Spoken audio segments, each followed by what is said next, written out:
나사렛 말씀 묵상의 시간입니다. 오늘 우리가 읽는 말씀을 통해 하나님의 뜻을 발견하는 소중한 시간이 되기를 원합니다. 오늘 우리가 함께 볼 말씀은 창세기 31장 43절에서 55절까지의 말씀입니다. 라반이 야곱에게 대답하여 이르되 딸들은 내 딸이요 자식들은 내 자식이요 양떼는 내 양떼요 내가 보는 것은 다 내 것이라. 내가 오늘 내 딸들과 그들이 낳은 자식들에게 무엇을 하겠느냐?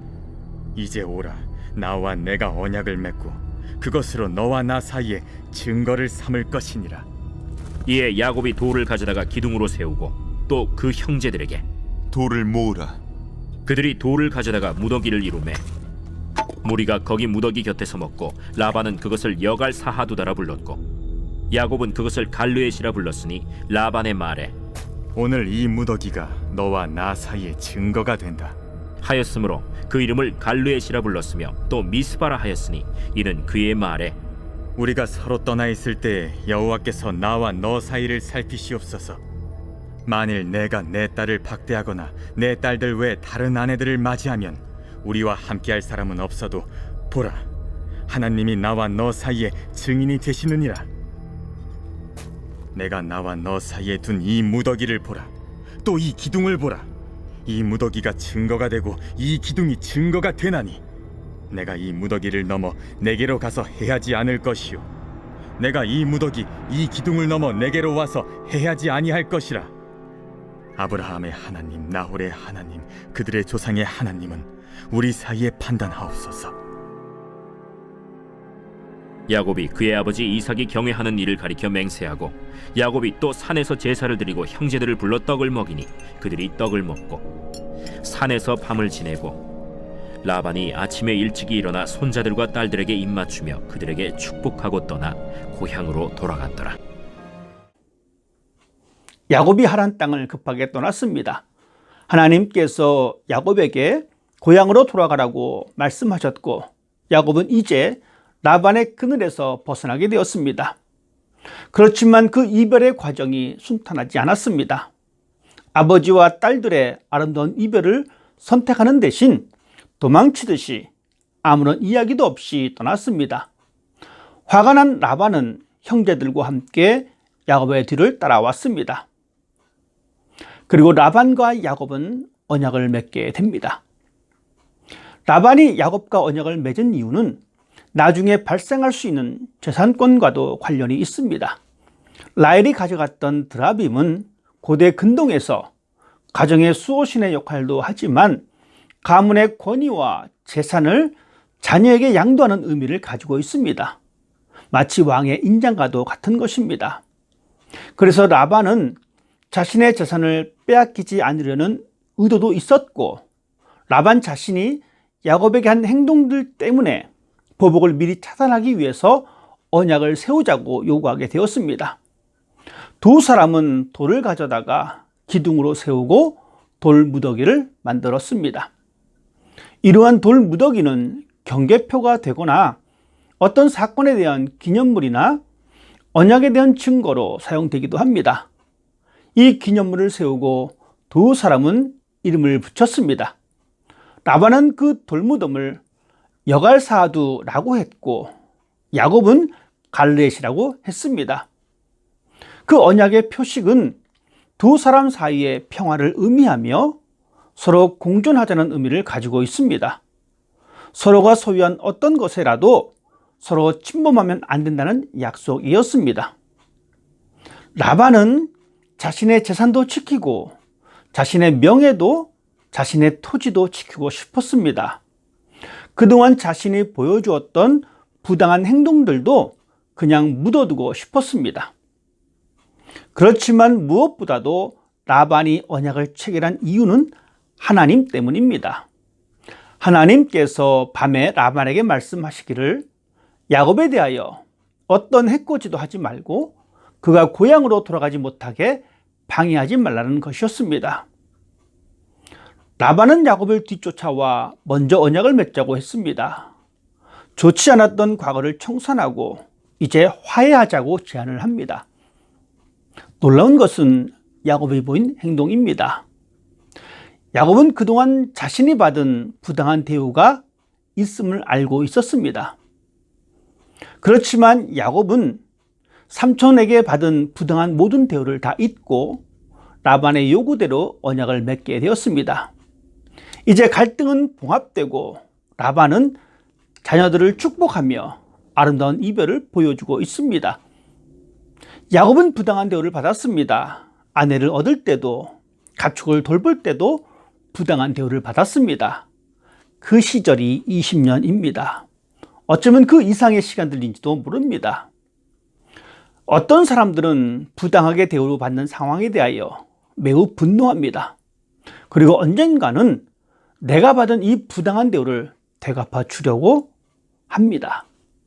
자신의 정당함을 밝히려고 오히려 과장하기도 하고 부당하게 대한 사람을 좋지 않게 이야기하고 살아갑니다. 내가 왼뺨을 맞았으니 상대방도 왼뺨을 맞아야 속이 시원하고 이것이 정의라고 생각하는 사람들입니다. 이해와 용서는 아주 먼 나라 이야기로 치부해 버립니다. 그럴 수 있습니다. 충분히 그럴 수 있습니다. 왜냐하면 내 자존심과 명예와 관계가 있기 때문입니다. 또 다른 사람들은 대인배의 마음을 가지고 그냥 묻어두는 사람이 있습니다. 용서까지는 아니어도 그냥 상대하지 않습니다. 외면하고 그냥 무시해 버립니다. 어쩌면 이런 사람들은 인격적으로 수양이 잘 되어 있을 수도 있습니다. 우리의 현실에서 부당한 대우를 받을 때가 가끔 있습니다. 너무 억울하고 화가 나서 며칠을 마음고생할 때도 있습니다. 그런 경우 여러분께서는 어떤 방식으로 표현하고 있습니까? 그런데 오늘 본문에 나타난 야곱의 모습은 우리들에게 도전을 주고 있습니다. 야곱은 자신이 받은 부당한 대우에 대한 사과를 요구하지도 않고 보상을 요구하지도 않고 다 잊고 서로 평화의 언약을 맺게 됩니다. 이것이 바로 성경이 우리들에게 요구하는 자세입니다. 그렇다면 왜 우리가 야곱처럼 다른 사람과 평화의 언약을 맺고 살아야 할까요? 그것은 바로 하나님이 우리들에게 보여주신 사랑입니다. 하나님은 그의 아들 예수를 우리들에게 보내주셨고 그의 아들이 죽으심으로 우리가 하나님과 화목하게 되었습니다. 우리에게 어떠한 자격이 없음에도 불구하고 하나님은 그 사랑을 보여주셨습니다. 로마서 5장 8절은 이렇게 기록하고 있습니다. 우리가 아직 죄인 되었을 때에 그리스도께서 우리를 위하여 죽으심으로 하나님께서 우리에 대한 자기의 사랑을 확증하셨느니라. 하나님과 사람 사이에 화목을 이루기 위해서 아들을 내어주셨던 그 희생을, 그 사랑의 의미를 우리 마음속에 깊이 간직한다면 어떤 상황에서도 상대방을 품고 받아들일 수 있습니다. 다른 사람과 평화의 관계를 유지할 수 있습니다. 물론 우리의 삶에서 갈등이 발생하고 다툼이 일어날 때가 있습니다. 때로는 부당한 대우를 받을 때도 있습니다. 갈등이 있을 때마다 분노하고 등을 쥐고 살 수 없습니다. 우리는 야곱이 라반에게 보여줬던 그 행동을 기억할 필요가 있습니다. 왜냐하면 우리 모두는 그리스도의 사랑을 받은 사람들이기 때문입니다. 그리고 그 사랑을 전하는 사람들이기 때문입니다. 그리스도인들이 있는 자리는 갈등의 자리가 평화의 자리로, 사랑의 자리로 바뀌는 아름다운 모습을 간직해야 합니다. 돌무더기가 야곱과 라반에게 화해의 상징이었습니다. 우리에게도 화해의 상징이 있습니다. 그것은 바로 십자가입니다. 하나님이 그리스도 예수를 통해 우리에게 화해의 언약을 세워주셨습니다. 이제 우리는 그리스도 예수 안에서 하나님과 화목하게 되었습니다. 그리고 우리를 화목하게 하는 사람으로 불러주셨습니다. 이제 우리는 모든 사람과 더불어 화목을 이루며 이해하고 용서하고 사랑하며 살아가기를 힘쓰는 사람이 되기를 원합니다. 우리가 그 길을 걷는다면 하나님의 영이 우리 가운데 함께 하셔서 넉넉히 감당하게 될 것입니다. 여러분의 마음속에 있는 십자가의 능력을 마음껏 드러내는 복된 하루가 되기를 주님의 이름으로 축복합니다. 기도하겠습니다. 하나님의 이름으로 야곱과 라반은 평화의 언약을 맺었습니다. 그리고 두 사람 사이에는 증거의 돌기둥이 있었습니다.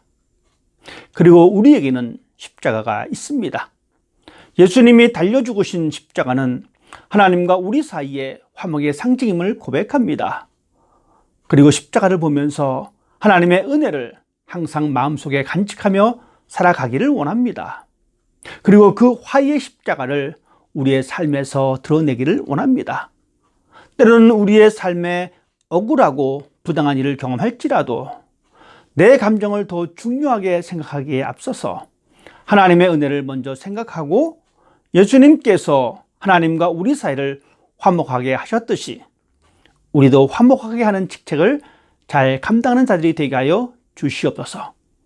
누구에게든지 악으로 악을 갚지 않으며 모든 사람에게 선을 베풀어 하나님의 자녀됨을 드러내는 하루가 되기를 소원하며 우리 주님 예수님의 이름으로 기도드립니다. 아멘.